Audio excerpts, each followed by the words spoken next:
1780년대 유럽은 마치 화약고 같았다. 파리의 악취 나는 거리에서부터 베르사유 궁전의 화려한 궁전에 이르기까지 향수와 혁명의 향기가 공중에 감돌았다. 계몽주의의 냉정한 논리가 초자연적인 것에 대한 절박한 갈망과 정면으로 충돌하는 모순의 시대였다. 이성의 실증을 느낀 귀족들은 미스터리를 돈으로 살 수 없고 과학으로 설명할 수 없는 무언가를 갈망했다. 바로 이러한 욕망의 공백 속에서 그가 나타났다. 스스로를 알레산드로 디 칼리오스트로 백작이라 칭하는 남자. 그의 등장은 나팔소리로 알려진 것이 아니라 들불처럼 퍼져나가는 속삭임으로 알려졌다. 그는 처음에는 런던의 작은 살롱의 모습을 드러냈고 그 다음에는 놀라운 자신감으로 파리의 가장 배타적인 계층에까지 진출했다. 아무도 그의 진정한 기원을 알지 못했다. 그리고 그것이 바로 그의 가장 강력한 무기였다. 미스터리는 그의 외투였다. 그는 환상에 목말라 있던 귀족들이 가장 야심찬 꿈을 펼쳐 보일 수 있는 빈 캔버스와 같았다. 칼리오스트로는 거장의 솜씨로 이러한 모호함을 만들어냈다. 어둡고 날카롭다고 묘사되는 그의 눈은 마치 먼 옛날부터 내려오는 비밀을 품은 듯했다. 그는 자신의 불멸성을 직접적으로 주장하지 않았다. 암시적으로만 언급했다. 플라톤과의 대화, 그리스도의 십자가 처형 현장에 있었던 일, 이집트 지하 사원에서 연금술의 비밀을 배웠던 일 등을 가볍게 언급했다. 그는 피라미드 그늘에서 태어나 이시스와 오시리스의 신비에 입문했다고 주장했다. 그는 단순한 인간이 아니었다. 살아있는 신화였다. 그리고 스스로를 집어삼키려는 사회에서 신화는 만찬이었다. 그는 불가능한 것을 약속했다. 불치병에 대한 치료, 죽은 자와의 접촉, 그리고 궁극적인 보상인 영생의 영약. 귀족들은 사기꾼을 본 것이 아니라 오히려 구세주, 위험할 정도로 이성적으로 변해가는 세상에 마법을 되살려줄 예언자를 보았다. 물론 그의 진짜 이야기는 훨씬 더 추악했지만 지금으로선 그는 이집트의 마술사인 칼리오스트로 백작이었고 유럽은 그의 발치에 앉아 속을 준비가 되어 있었습니다. 하지만 칼리오스트로는 독주자가 아니었습니다. 그는 기만의 오페라의 거장이었고 그의 프리마돈나는 그의 아내, 아름답고도 마찬가지로 수수께끼 같은 세라피나였습니다. 칼리오스트로가 신비로운 힘, 천둥, 신비였다면 세라피나는 세속적인 매력, 유혹적인 미끼로 낚싯바늘을 거부할 수 없게 만들었습니다. 두 사람은 완벽하게 균형 잡힌 기만의 기계였습니다. 남편처럼 모호한 출신이었던 세라피나, 사실 두 사람 모두 비천한 시칠리아 출신이었습니다. 는 영적인 공주, 천상의 세계와 교감할 수 있는 순수한 영혼으로 묘사되었습니다. 그녀의 아름다움은 단순한 육체적 아름다움이 아니었습니다. 초자연적으로 보이도록 가꾸어진 아름다움이었으며 크고 우울한 눈과 연약한 우아함이 느껴지는 자세를 지녔습니다. 상류사회의 살롱에서 칼리오스트로가 연금술과 우주의 비밀에 대해 이야기하는 동안 세라피나는 손님들 사이를 활보했습니다. 그녀는 송음을 읽었고 그녀의 은은한 손길은 지루한 후작과 공작 부인들의 팔에 전율을 일으켰다. 그녀는 미래를 예측하지 않았다. 오히려 욕망을 확인했다. 나이든 귀족 여성에게는 그녀의 아름다움이 여전히 주목받고 있다고, 파산한 남작에게는 행운이 가까이 왔다고 말했다. 그녀는 심리학자이자 친구였다. 칼리오스트로는 화려함을 팔았고 세라피나는 친밀함을 팔았다. 그들은 카리스마를 무기로 삼았다. 그는 엄격하고 전능한 아버지였고 그녀는 이해심 많고 온화한 어머니였다. 그들은 함께 우연이 아니라 치밀하게 구축된 인맥을 만들어냈고 한 번에 한 명씩 귀족을 유혹했다. 그들은 문을 두드리지 않았다. 초대를 받고 간청했다. 귀족들은 그들을 단순한 오락거리가 아닌 일종의 명예로 여겼다. 자신의 살롱에 칼리오스트로 백작을 초대하는 것은 사회적 유행의 정점이었다. 부부는 엘리트층의 심리를 잘 알고 있었다. 그들은 진실을 원하는 것이 아니라 더 나은 이야기를 원했다. 그리고 칼리오스트로와 세라피나는 유럽 전역에서 가장 뛰어난 이야기꾼이었습니다. 이러한 기적들을 위한 무대가 마련되었습니다. 칼리오스트로는 자신이 마법 수술이라고 부르는 강령회를 열기 시작했는데 이는 파리에서 큰 반향을 일으켰습니다. 이는 놀이공원이 아니라 어두운 방에서 향과 기대감으로 가득 찬 분위기 속에서 진행되는 독점적인 행사였습니다. 의식은 항상 똑같았습니다. 칼리오스트로는 자신이 영매라고 부르는 사람을 소개했습니다. 비둘기. 아니면 비둘기였다. 그는 거의 항상 어린아이, 특히 처녀소녀가 영적인 세계를 볼 만큼 순수하다고 주장했다. 아마도 훈련을 받았거나 겁을 먹거나 심지어 최면에 걸린 이 아이들은 소위 최면 상태에 빠졌다. 그러고는 가늘고 유령 같은 목소리로 말하기 시작하며 자신을 천사, 자연의 정령 또는 가장 탐내는 후원자들의 죽은 친척이라고 주장했다. 후작 부인들은 죽은 아들의 목소리를 듣고 울었고 전투로 단련된 장군들은 조상의 정령에게 조언을 구했다. 칼리오스트로는 아이의 횡설수설을 심오한 예언으로 해석하며 모든 것을 조종했다. 영적인 것 너머에는 육체적인 것도 있었다. 그는 장수의 비약을 팔았다.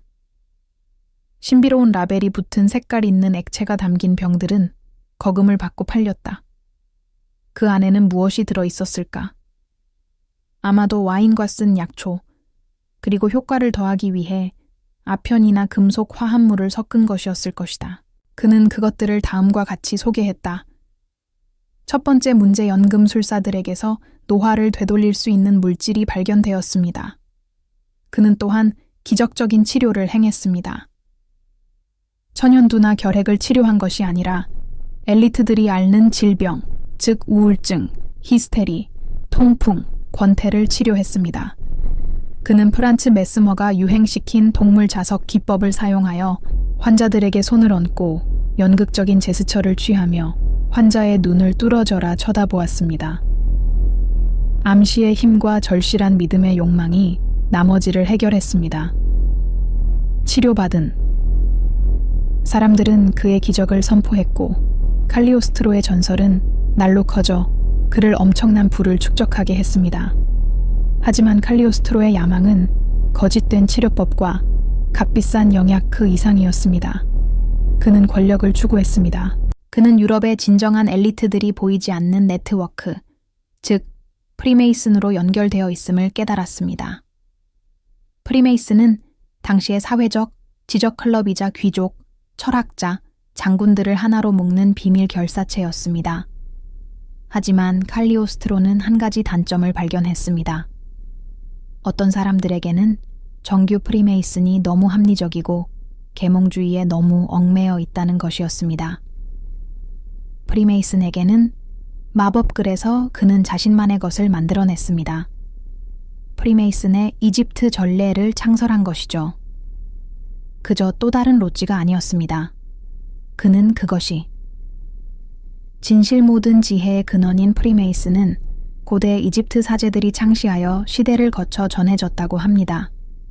이는 마케팅의 천재적인 발상이었습니다. 엘리트 계층은 물론 결정적으로는 자신의 신앙이 차갑고 논리적이라고 생각하는 고위 성직자까지 끌어들였습니다. 칼리오스트로는 그들에게 신비주의와 함께 프리메이슨을 제안했습니다. 입회의식은 연극적인 볼거리였습니다.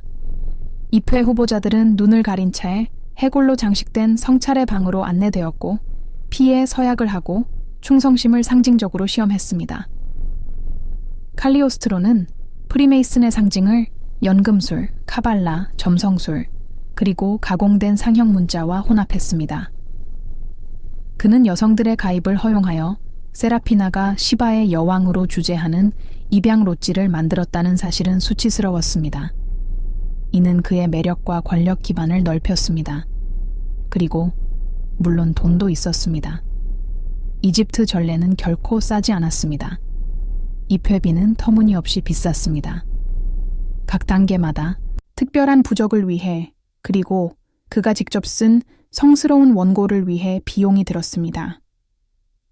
그는 단순히 영적 깨달음을 팔고 있었던 것이 아니라 독점권과 궁극적인 비밀주의를 팔고 있었고 회원비와 부자들의 맹신에 기반한 재정적 제국을 건설하고 있었습니다.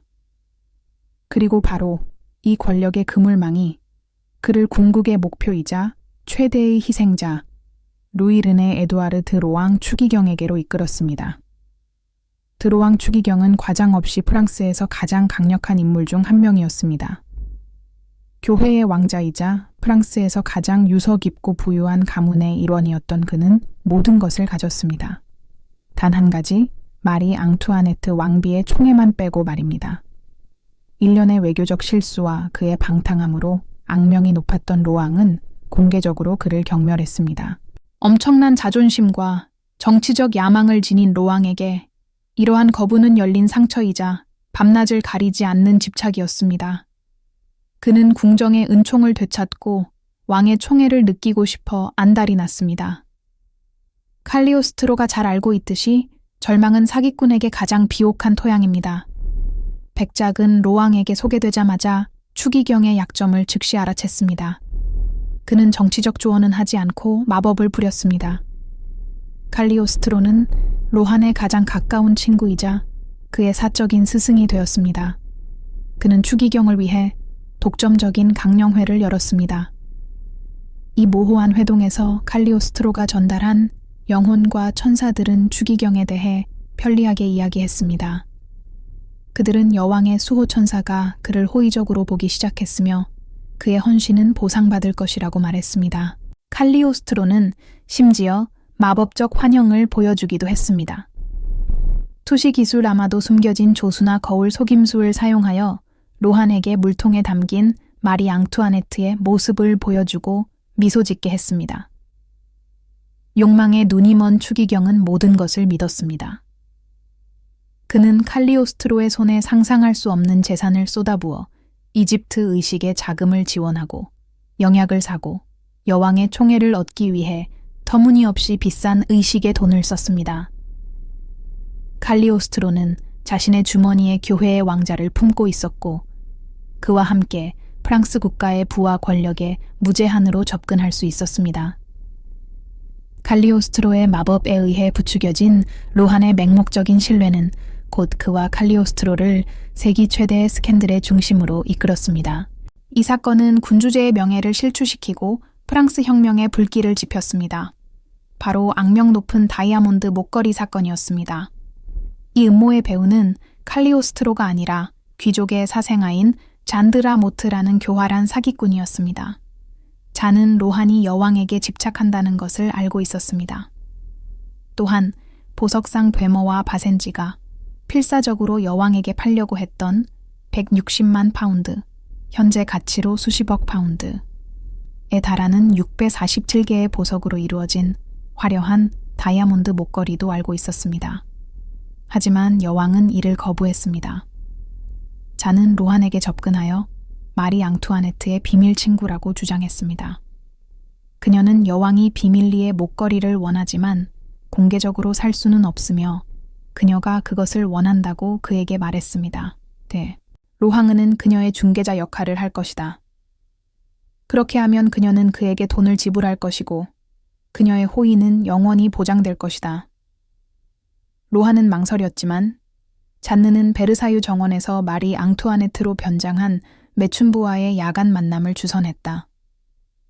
매춘부는 로한에게 장미한 송이와 격려의 말을 건넸다. 로한은 거의 확신에 차 있었다. 마지막 일격은 칼리오스트로에게서 왔다. 공황 상태에 빠진 추기경은 자신의 신비로운 스승에게 조언을 구했다. 칼리오스트로는 더 큰 영향력, 그리고 어쩌면 이익의 일부를 얻을 수도 있는 기회를 얻을 기회를 포착하고 강령회를 열었다. 그의 영혼은 확인시켜 주었다. 여왕은 진심으로 그 목걸이를 원했고 로한은 진행해야 한다는 것이었다. 추기경은 그것만 들으면 되었다. 그는 서류에 서명하고 목걸이를 받아 잔느에게 건넸다. 잔느는 즉시 목걸이를 분해하고 런던에서 다이아몬드를 팔기 시작했다. 보석상들에게 첫 번째 지불이 실패하자 그들은 곧바로 여왕에게 갔다.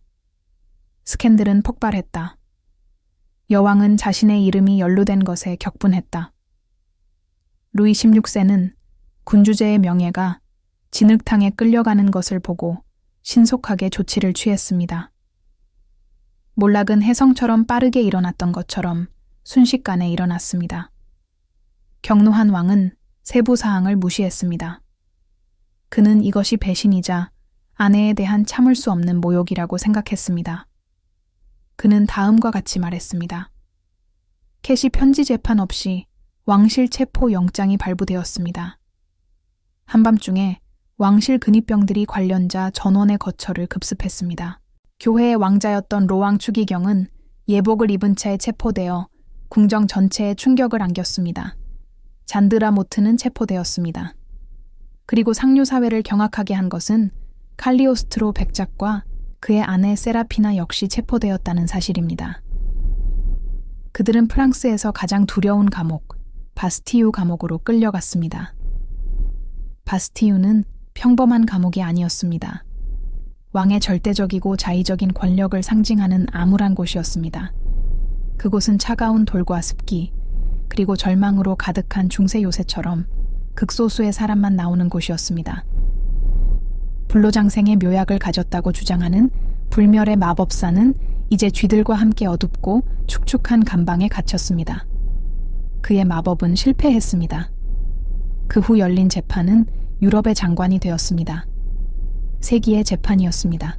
매일 발행되는 팸플릿에는 모든 추악한 세부사항이 실렸습니다. 법정은 가득 찼습니다. 그러나 칼리오스트로는 쉽게 포기하는 사람이 아니었습니다. 그는 피고석에서 최후의 심판을 받았습니다. 그는 자신을 범죄자로 변호하지 않았습니다. 오히려 자유를 위한 순교자, 부패한 장관들과 질투심에 사로잡힌 적들에게 박해받는 의로운 사람으로 자처했습니다. 그는 자신의 결백, 자선 활동, 실제로 그는 가난한 사람들에게 돈을 기부했고 이는 현명한 홍보 투자였습니다. 그리고 이집트의 비밀에 대해 이야기했습니다. 이미 적자 부인이라는 별명으로 불렸던 왕비를 증오했던 파리의 평민들은 칼리오스트로를 부패한 추기경을 속여 궁정을 공영에 빠뜨린 민중의 영웅으로 보기 시작했습니다. 이 판결은 국왕을 충격에 빠뜨렸습니다. 로왕 추기경은 무죄 판결을 받았는데 이는 군주제에 대한 굴욕적인 모욕이었습니다. 잔드라 모트는 낙인 찍혀 투옥되었습니다. 그리고 칼리오스트로는 그는 무죄 판결을 받았습니다. 훔침 그가 목걸이를 만졌거나 그것으로 돈을 받았다는 증거는 없었다. 그의 죄는 도덕적이고 신비로운 것이었다. 바깥의 관중들은 박수갈채를 터뜨렸다. 칼리오스트로는 영웅처럼 군중의 어깨에 실려 나갔다. 하지만 마지막 결정권은 루이 16세에게 있었다.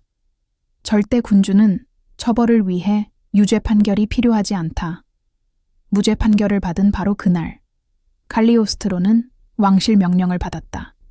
그는 프랑스 왕국에서 영구 추방되었다. 굴욕적인 추방이었다. 그는 일반 범죄자처럼 국경으로 끌려갔다. 그의 황금알을 낳을 거위 프랑스는 영원히 사라졌다. 그는 런던에서 다시 자리를 잡으려 했지만 그의 명성은 그를 앞지르지 못했다. 목걸이 사건으로 그의 신비로운 사기 행각이 세상에 드러났다. 프랑스 검열에서 자유로웠던 영국 신문들은 그를 사기꾼이자 사기꾼이라 부르며 공개적으로 조롱했다. 그의 부유한 추종자들은 그를 버렸다. 그의 돈은 바닥나기 시작했다.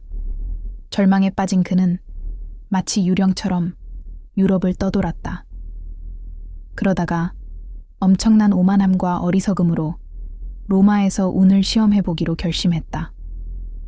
로마는 가톨릭 교회의 심장이자 당대 가장 강력하고 두려운 기관인 종교재판소의 봉어지였다. 그는 추기경을 매료시켰던 것처럼 교황도 매료시킬 수 있다고 믿었다. 그는 바티칸, 바로 코앞에 새로운 이집트 전례 롯지를 설립했는데 이는 치명적인 도발이었다. 로마에서 칼리오스트로의 행운은 마침내 끝났습니다. 종교재판소는 지루한 프랑스 귀족이 아니었습니다. 그들은 신비로운 오락에 관심이 없었습니다. 그들은 이단자들을 사냥했습니다. 그들은 칼리오스트로를 감탄이 아닌 임상적인 의심으로 관찰했습니다. 그들은 그를 즉시 체포하지 않고 가장 효과적인 전략인 침투를 사용했습니다. 종교재판소 스파이가 칼리오스트로의 이집트 전래 롯지에 합류하여 의식에 참여하고 이단 교리를 듣고 모든 신성 모독을 기록했습니다. 충분한 증거가 확보되자 그들은 행동에 나섰습니다. 1789년 12월 칼리오스트로는 체포되었습니다. 하지만 이번에는 바스티유가 아니었습니다. 교황의 요새이자 감옥인 산탄젤로 성이었습니다. 그리고 신문관들은 세속적인 판사가 아니었습니다. 그들은 자백을 받아내도록 훈련받은 신학자들이었습니다. 세라피나도 체포되었습니다. 그리고 이곳에서 고문의 공포와 이단자로 화형당할 위협에 직면한 그들의 평생의 동반 관계는 무너졌습니다. 신문관들은 세라핀에게 거래를 제안했습니다. 모든 것을 자백하고 남편을 배신하면 단지 수녀원에서 종신형을 선고받을 것이라는 것이었습니다. 그녀는 이를 받아들였습니다. 그의 시바의 여왕이자 모든 속임수에 공모했던 그 여인은 그를 처참하게 배신했습니다. 그녀는 그에게 불리한 증언을 하며 모든 거짓말, 은밀한 속임수, 모든 꾸며낸 의식, 모든 금융사기를 폭로했습니다. 그녀는 그를 신비주의자가 아닌 사탄의 하수인, 신을 조롱하는 사기꾼으로 묘사했습니다. 아내의 증언으로 칼리오스트로는 끝을 맺었습니다. 재판은 비밀리에 진행되었지만 판결은 공개적이고 끔찍했습니다. 이단, 마법, 신성모독, 그리고 프리메이슨 조직 설립 혐의로 유죄 판결을 받았습니다. 선고는 사형이었습니다. 모닥불은 이미 준비되고 있었다. 그러나 교황 비오 6세는 그토록 악명 높은 인물을 공개 처형하면 순교자가 될까봐 두려워하며 형을 감형했다. 이는 자비로운 처사가 아니라 의도된 잔혹 행위였다. 사형은 종신형으로 바뀌어 산 러 요새에서 복역하게 되었다. 이곳은 평범한 곳이 아니었다. 가파른 경사면을 가진 바위산 꼭대기에 지어진 난공불락의 요새로 좁은 길 하나만을 통해서만 접근할 수 있었다. 이곳은 교황이 극악무도한 이단자들을 위해 마련한 최고 보안 감옥이었다. 스스로를 칼리오스트로 백작이라 칭한 자는 쇠사슬에 묶인 채 그곳으로 끌려갔다. 바로 이곳에서 종교재판소는 최후의 일격을 가했다. 그들은 그의 진짜 정체를 세상에 공개적으로 드러냈다. 그는 이집트 귀족도 불멸의 존재도 아니었다. 그는 시칠리아 팔레르모의 가난한 집에서 태어난 사소한 사기꾼이자 위조범이며 정의를 피해 도망친 주세페 발사모였다. 위대한 마술사는 그저 평범한 범죄자일 뿐이었습니다. 생명에서 그는 일반 감방에 갇히지 않았습니다. 그는 우물 감방, 웰셀바 위에 새겨진 어둡고 축축한 구멍에는 창문이 없었고 천장에는 음식을 내리고 찌꺼기를 치우는 작은 구멍만 있었다. 마치 살아있는 무덤 같았다. 추기경들과 만찬을 즐기고 왕족을 매료시켰던 그 남자는 이제 칠흑 같은 어둠 속에서 자신의 오물 속에 홀로 살았다. 기록에 따르면 그는 미처 포로들에게 비명을 지르고 신성모독과 간청을 오가며 살았다고 한다. 불멸자는 서서히 쇠약해졌다. 그는 수년간의 독방 감금 끝에 1795년 뇌졸중으로 세상을 떠났다. 18세기 최고의 사기꾼이자 당대의 꿈과 어리석음을 상징했던 그 남자는 태어나자마자 죽었다. 어둠에 삼켜진 무명인으로.